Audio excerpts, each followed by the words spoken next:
So hello everybody. तो कैसे हैं आप लोग। आज मैं लाया हूँ आपके सामने ये chapter control and coordination. NCERT में तो सबने देखा ही होगा, मैंने भी देखा है ऑब्वियसली, मेरे भी सेल बोर्ड्स हैं, मैं भी आप लोग की तरह एक स्टूडेंट ही हूँ। तो आज मैं आप लोग के सामने प्रेजेंट कर रहा हूँ कंट्रोल एंड कोऑर्डिनेशन। तो चलो सीखते हैं इसमें क्या है। वेल देखा जाए तो ये चैप्टर है बहुत सिंपल। कुछ कुछ चीज़ें हैं जो कि कनेक्ट नहीं हो पाती शायद से, वो देखते हैं। कंट्रोल, कंट्रोल मतलब कंट्रोल मजनू कंट्रोल। ऐसा कुछ नहीं है। कंट्रोल मतलब मैं बोल रहा हूँ, ये भी एक मेरा कंट्रोल है। Control over my tongue, my mouth. मैं चल रहा हूँ, ये मेरे कंट्रोल से हो रहा है। और कोऑर्डिनेशन, कोऑर्डिनेशन का मतलब हो गया है कि मैं जैसे अभी चलूँगा, मैं यहाँ से आगे बढ़ना है, मैं दोनों टंग को तो एक साथ आगे नहीं बढ़ाऊँगा है। मैं पहले लेफ़्ट या राइट, लेफ़्ट या राइट, क्या होगा ये एक सिस्टमैटिक मैनर में मैं अपने आप को आगे बढ़ाने के लिए मल्टीपल ऑर्गन्स का यूज़ कर रहा हूँ ताकि एक अच्छा रिजल्ट आए। ठीक है, एक प्रॉपर रिजल्ट आए। अब उसके बाद आता है आपका रिस्पॉन्स। रिस्पॉन्स क्या होता है? रिस्पॉन्स होता है स्टिमुलस का रिस्पॉन्स। अब स्टिमुलस क्या होगा? साइंटिफिक टर्म नहीं है। स्टिमुलस मतलब होता है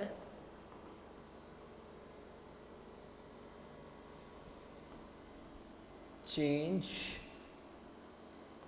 विच leads to what? Leads to reaction. Okay, reaction समझ लेना। अब ये तो बोलोगे यार डेफिनेशन है, तो स्टिमुलस मतलब हो गया, थप्पड़ खाया ना, ये भी एक स्टिमुलस ही हुआ, दर्द हुआ मेरे को। अभी ऐसे बहुत जगह गर्म है गर्म है। किसी को तुमने पिन पिन पिंच कर दिया, किसी को कर रहे हो, तो ये भी एक स्टिमुलस ही है। तो अब स्टिमुलस के बाद क्या होता है? स्टिमुलस क्या हो गया? अपने एक्सटर्नल एनवायरनमेंट में चेंजेस लाए उस आदमी के या उस ऑर्गेनिज्म के, तो उसके अपोजिट रिएक्शन करता है। अब उसका हो गया रिस्पॉन्स टू स्टिमुलस। आज हम क्या पढ़ेंगे? आज हम पढ़ेंगे control and coordination in plants. ठीक है, तो प्लांट कंट्रोल एंड कोऑर्डिनेशन में अब बोलोगे यार प्लांट प्लांट कहाँ से कंट्रोल एंड कोऑर्डिनेशन कर लेगा? उसके पास तो हाथ पैर नाक कान कुछ होता ही नहीं है, दिमाग नहीं होता। तो वेल देखो, बात ऐसी आती है कि प्लांट्स लाइफ प्रोसेसेस में थे। हाँ थे, ट्रांसपोर्टेशन, रेस्पिरेशन, न्यूट्रिशन सब में थे। तो भाई कंट्रोल एंड कोऑर्डिनेशन तो होगा ही ना, वो भी जिंदा ही है, मरे हुए नहीं है, बस हिलते कम है, इतना ही समझ लो तुम।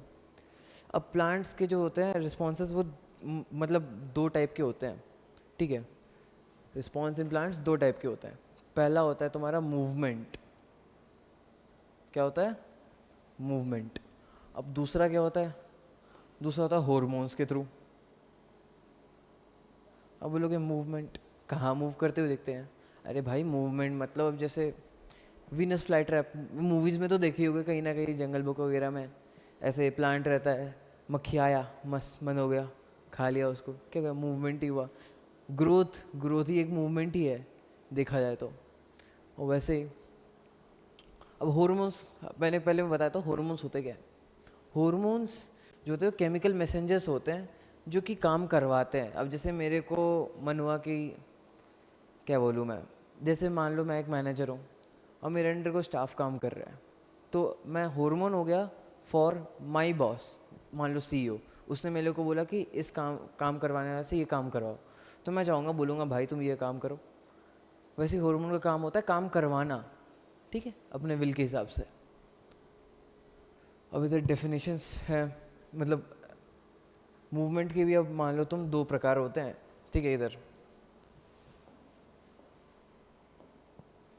पहला हो जाता है ट्रॉपिक, ठीक है, और दूसरा हो जाता है नास्टिक। नास्टी नहीं, ठीक है, नास्टिक। अब नास्टिक मूवमेंट मतलब, अब ये रहा आपका जो इमेज है, दिख रहा है? वेल नहीं दिखेगा तो मैं डिस्क्रिप्शन में ये इमेज का लिंक दे दूँगा, पिंटरेस्ट पे देख लेना। डेफिनेशन क्या होता है? Tropic movement is responsible to stimulate blah blah blah. अब भाई डायरेक्ट देख लो, ऐसा मूवमेंट जो कि ग्रोथ से रिलेटेड है वो हो गया ट्रॉपिक, ठीक है। और नास्टिक क्या हो गया कि बस उसका अपोजिट, ग्रोथ से रिलेटेड नहीं है, दूसरा चीज़, जो ट्रॉपिक मूवमेंट होता है, ठीक है, वो वन यूनि डायरेक्शनल होता है। कोई प्लांट है, उसका हाइट बढ़ रहा है तो उसे बढ़ेगा, उसका ग्रोथ हो रहा है, वो घटेगा नहीं। और वो अलग बात है अगर आप उसको काट दो, अब कटता तो भाई सबका है, उसमें क्या कर सकता है, ठीक है। और दूसरा नास्टिक मूवमेंट, और नास्टिक मूवमेंट का कोई डायरेक्शन नहीं होता। जैसे मैंने बताया अभी वीनस फ्लाई ट्रैप, वो खाया वापस खोल देगा, कुछ देरों में वापस खाएगा वापस खोल देगा, क्या फ़र्क पड़ता है। और थोड़ी डायरेक्शनल है और नॉन डायरेक्शनल है, ठीक है। अब उसके बाद क्या है, ट्रॉपिक मूवमेंट में डायरेक्शन ऑफ स्टिमुलस से का भी डिपेंडेंसी होता है। अब जैसे क्या बोलूँ मैं, सनलाइट है, अब प्लांट पे सनलाइट आ रहा है तो उस डायरेक्शन में ग्रो करने लगेगा, ठीक है, सनलाइट के डायरेक्शन में जा रहा है। लेकिन नास्टिक जो होता है उसमें डायरेक्शन का कोई डिपेंडेंसी नहीं होता है एट ऑल। जैसे कि अभी हमने छुई मुई का नाम सुनो, छुई मुई, टच मी नॉट, तो उसमें क्या होता है, आप छो, वो बंद हो जाएगा सिंपली, उसको फ़र्क नहीं पड़ता इधर से आ रहा है इधर से आ रहा है, वो बस अपना काम करेगा, चेंज होगा। रीज़न फॉर एक्शन, ठीक है। अब जैसे इधर देख लो, रीज़न सेल डिवीजन, जो ग्रोथ होता है, ह्यूमन ग्रोथ भी होता है, कैसे होता है, सेल डिवीजन की जरूरत है। 9th में हमने पढ़ा था सेल डिवीजन है। और ये नास्टिक मूवमेंट कैसे होता है, टर्गर प्रेशर इज़ लाइक पानी है ना, जैसे स्टोमाटा है, स्टोमाटा के अंदर पानी होता है। अभी अगर उसके अंदर पानी भरेगा तो स्टोमाटा क्लोज हो जाएगा। अब अगर स्टोमाटा के अंदर का पानी नहीं रहेगा तो ओपन हो जाएगा, जैसे दिखाया तो मैं, ये एक ओपन स्टोमाटा अगर इस टाइप का दिखता है कुछ, ठीक है, इसके अंदर पानी की कमी है तो ये ओपन है। अब क्लोज टमाटा देख लो तो क्लोज टमाटा एकदम ऐसे रहेगा, समझ लो। और तो मैं प्रॉपर मतलब बताऊंगा नहीं, ये तो पहले ही पढ़ चुके हो न्यूट्रिशन में। और उसके बाद आ जाता है आपका टाइप्स। ट्रॉपिक मूवमेंट के मेनली हम लोग 5 टाइप पढ़ेंगे इधर, phototropism, geotropism, thigmotropism, chemotropism, hydrotropism. सब का ब्रेकडाउन बताऊंगा भाई, सब का एक चिंता क्यों करते हो। अभी तक नास्टिक देख लो, नास्टिक के मतलब क्या होता है कि बस स्टिमुलस के हिसाब से बहुत सारे टाइप्स होते हैं, उतना डिटेल में जाने का नहीं, डायरेक्ट याद रखो नास्टिक मतलब नॉट रिलेटेड टू ग्रोथ नहीं हो रहा है कुछ भी करके, बस चेंज हो रहा है, वापस भी हो सकता है एक हद तक, वो रिवर्सेबल चेंज भी होता है नास्टिक ग्रोथ, ठीक है। अब ट्रॉपिक ग्रोथ का तो मैंने एग्जांपल दे ही दिया और नास्टिक का भी एग्जांपल दे दिया है। अब बढ़ते आगे। अब जैसे इधर देख लो, टच मी नॉट प्लांट, जैसे मैंने बताया, इधर ये है, जैसे आदमी ने टच किया बस सारे पौध जो पत्ते हैं वो मुरझा गए। अब ये हो गया, ये भी क्या है एक टाइप का, ये ट्रॉपिक ग्रोथ है। इसने क्या किया यहाँ पर, इसको टच किया, इस स्टेम को टच किया इधर, तो ये जो टेंड्रिल्स होते हैं इसको ग्रास्प करते हैं, इसको पकड़ते हैं, क्यों, ये हो गया एक टाइप का थिग्मोट्रोपिक, ओके। इसमें क्या होता है, इसने टच किया, सेंसेशन किया कि यहाँ पर सहारा है तो उसको पकड़ता है, ये भी मैं समझाऊंगा आगे, चिंता मत करो, ठीक है। अब ट्रॉपिक मूवमेंट्स एक बार अच्छे से देख लेते हैं। The movement of an organism in direction of stimulus और ट्रॉपिक मूवमेंट, ये तो तुम अपना डेफिनेशन देख लो अपने हिसाब से। जो मैंने बताया, ट्रॉपिक मूवमेंट ग्रोथ के लिए होता है, उसके प्रॉपर्टीज़, पहली बात तो डायरेक्शन में आता है स्टिमुलस के, दूसरी बात पॉजिटिव होता है, और ग्रोथ होता है यानी कि सेल डिवीजन के थ्रू होता है, और डिफरेंट स्टिमुलस के डिफरेंट टाइप के रिस्पॉन्सेज आते हैं इसमें, ये तो सब ही है। और फोटोट्रॉपिज्म हम एक एक करके देखते हैं। फोटोट्रॉपिज्म, फोटो मतलब लाइट, यानी कि लाइट एक स्टिमुलस है जिसके थ्रू ग्रोथ हो रहा है, तो मतलब वो क्या हो गया, फोटोट्रॉपिज्म। अब जैसे tropic response organism when young green plant receive light, एक प्लांट है, मान के चलो यहाँ से सनलाइट आ रही है, कुछ दिनों में तुम ऑब्जर्व करना, ये जो प्लांट है ना, ये इस साइड सनलाइट की तरफ बेंड हो जाएगा। इसका रीज़न क्या है वो देखेंगे, इसी चैप्टर में देखेंगे, पता चल जाएगा। लेकिन ये किस टाइप का चेंज हो गया, ये फोटोट्रॉपिज्म टाइप का एक रिस्पॉन्स हो गया, चेंज नहीं सॉरी, रिस्पॉन्स हो गया, रिस्पॉन्स टू स्टिमुलस। फिर आता है जियोट्रॉपिज्म, जियो मतलब ग्रेविटी, ओके, ग्रेविटी जी, वो भी हमने पढ़ा था।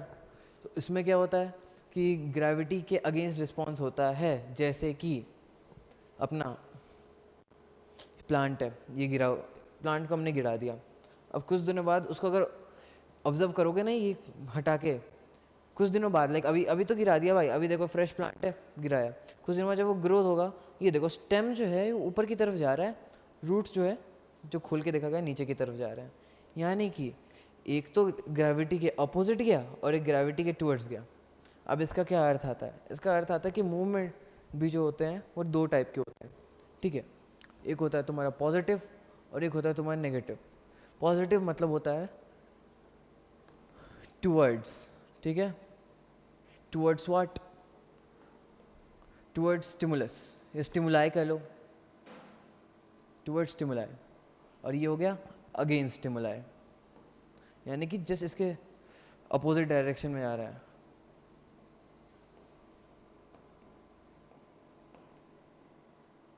Against stimuli. अब इधर देख लो, अभी बताया टूवर्ड्स स्टिमुलाई यानी कि पॉजिटिव, अगेंस्ट स्टिमुलाई यानी कि नेगेटिव। तो अब बताओ ये ऊपर की तरफ जा रहा है तो ये क्या है? ये टूवर्ड्स है या अगेंस्ट है?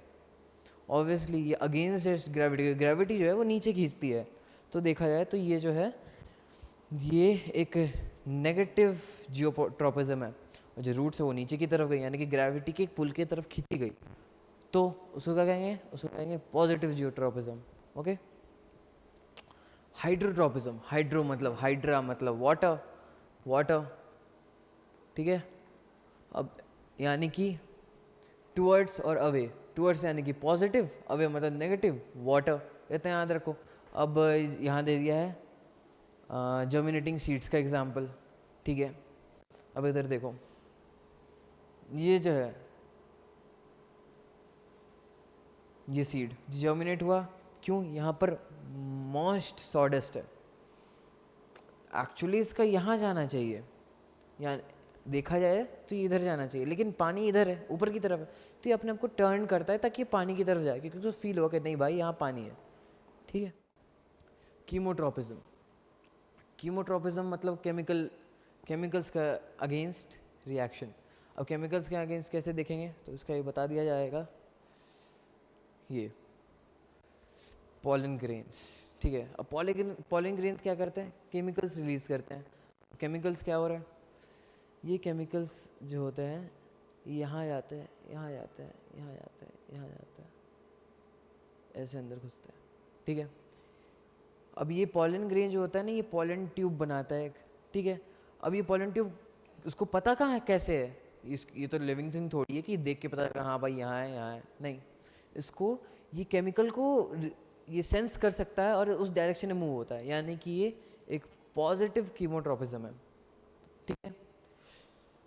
अब दूसरा हो गया थिग्मोट्रोपिज्म। अब आ गया थिग्मोट्रोपिज्म यानी कि टच।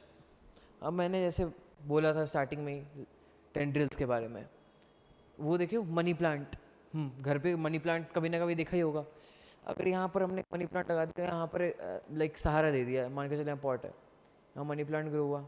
अब वो ना मनी प्लांट के जो लीव्स होते हैं उसके आसपास ना हल्के हल्के छोटे छोटे ऐसे ऐसे ऐसे करके टेंड्रिल्स निकलते हैं। वो क्या होता है? बहुत सारे डायरेक्शन में फैले होता है, जहाँ उसको फील होगा कि यहाँ पर उसको सहारा मिल रहा है, ठीक है, बस यहीं पे वो ग्रो होते रहेगा, यहीं से सहारा लेते रहेगा, फिर और ग्रो होगा। फिर पता चलता है कि यहाँ से डायरेक्ट यहाँ ट्रांसफ़र हो गया पूरा प्लांट।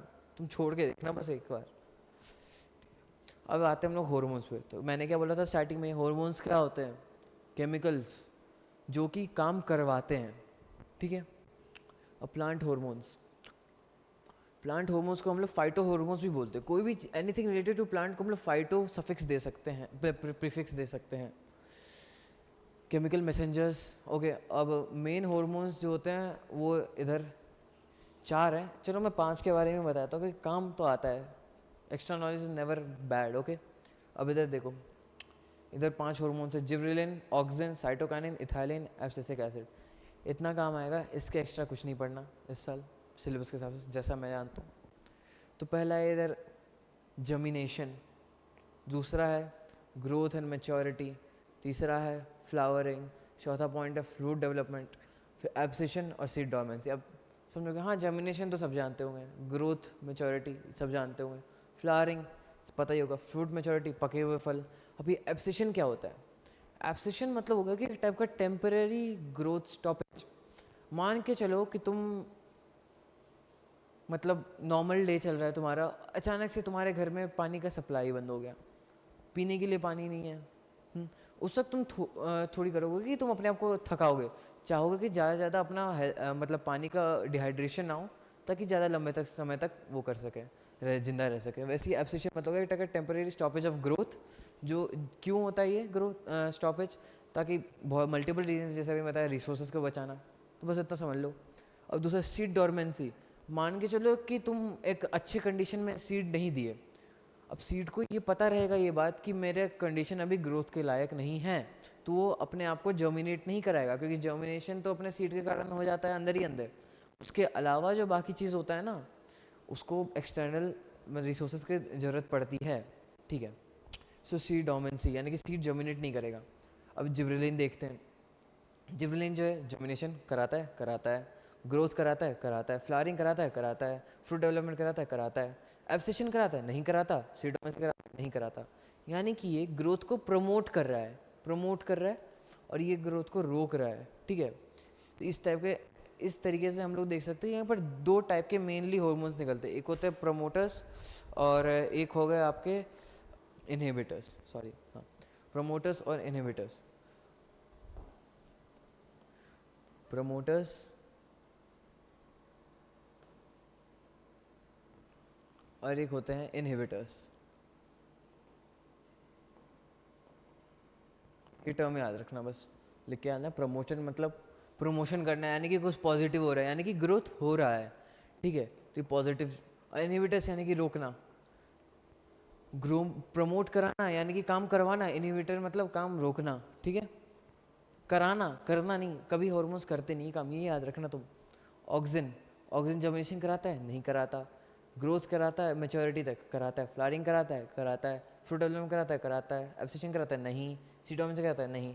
तो ये भी क्या हुआ, एक प्रमोटर हो गया, लेकिन ये क्या नहीं कराया, ये जर्मिनेशन नहीं कराया। और जर्मिनेशन में देखा है तो सिर्फ जिब्रेलिन के कारण जर्मिनेशन होता है, तो जी तुम ऐसे याद रख सकते हो, germination is caused by gibberellins, okay. Auxin जो है वो सारा ग्रोथ कराता है जर्मिनेशन छोड़ के। अब आता है साइटोकाइनेंस क्या है, जर्मिनेशन कराता है, नहीं कराता है, वो ग्रोथ तो मैच्योरिटी कराता है, फ्लावरिंग कराता है, फ्रूट डेवलपमेंट कराता है।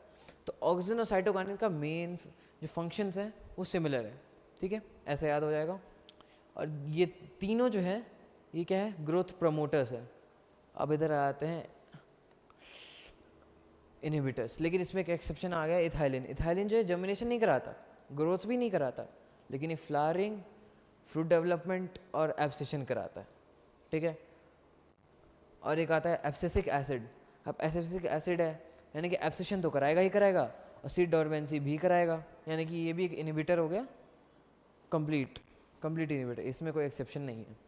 अब इधर हम देख लेते हैं एक बार ऑक्सिन वगैरह का क्या रहता है काम।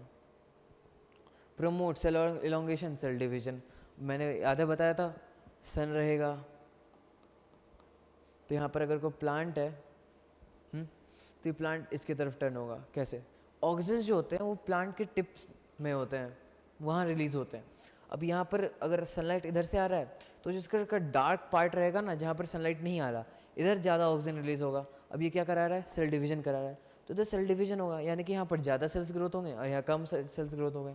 तो ये क्या होगा, ऐसे होते रहेगा। तो ये जब कम स्लो हो रहा है, ज़्यादा ग्रोथ हो रहा है, तो इस तरफ टर्न हो जाएगा, ठीक है। और उसके बाद आ रहा है आपका जिब्रेलिन जैसे मैंने बताया, जी यानी कि जर्मिनेशन जो है सिर्फ जिब्रेलिन करा, तो उसका सारा ग्रोथ करा रही है, लेकिन एब्सेशन और सीड डोमेंसी नहीं करा रहा। साइटोकाइनेंस ऑक्सीजन का क्या फंक्शन है, सेम फंक्शन है। एब्सिसिक एसिड जो है वो सिर्फ और सिर्फ इनहिबिटर का काम करता है, वो सीड डोमेंसी का हेल्प करता है, मतलब सीड डोमेंसी का प्रमोशन करता है, लेकिन है ये ग्रोथ इनहिबिटर। और ये एब्सिसिक एसिड है, यानी कि एब्सेशन तो करेगा ही करेगा। तो यहीं पे हमारा समाप्त होता है आज का लेक्चर। आई होप समझ में आया हो। कमेंट्स में ज़रूर बताइए कैसा लगा क्लास। धन्यवाद।